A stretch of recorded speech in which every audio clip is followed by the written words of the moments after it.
to ask the right questions in interview so that you find out the information that you really need to know depends on what you're looking for. It's really important to link the questions you ask back to the objectives of the role.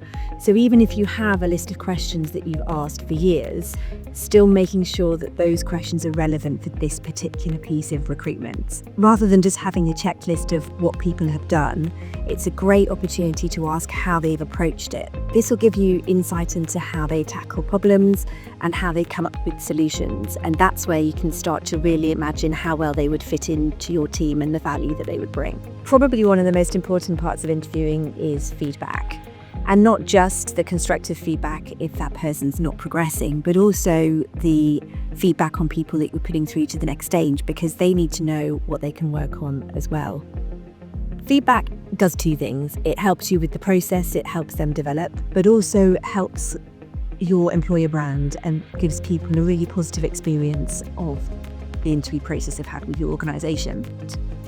One of the key things with feedback is to really ask yourself if you'd given that person the opportunity to demonstrate that particular area in interview. For example, stakeholder engagement, and they didn't demonstrate that they could work well with C-suite and partners.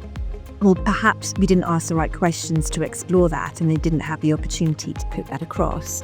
And that comes back to making sure the questions that you're asking are really relevant to the skill set that you're looking to see. Sharing feedback after an interview is absolutely crucial to the process. And not only the feedback as to why someone hasn't been successful, but also why they have been successful and why they're being invited back to the next stage. This is a really good opportunity to showcase what they did well and the things that you liked. It helps build their confidence, and it means that they'll do probably a much stronger second round interview. It's also great to have an opportunity to show the areas that maybe they didn't explore in too much detail in the interview and the things that you'd like to find out more about. That allows them to focus on that and really put all of their efforts into the second interview and getting that information across in the right way. Are second interviews important? I think so for a lot of the recruitment processes. It's a great opportunity to explore areas that maybe didn't come out as strongly as they could have done in the first interview. And for that reason, it's really important for feedback from whoever interviewed for the first stage to feed that back to the second stage interviewer. Perhaps someone didn't really show that they wanted to roll their sleeves up and get stuck into the detail, but they were a great values fit with some brilliant experience.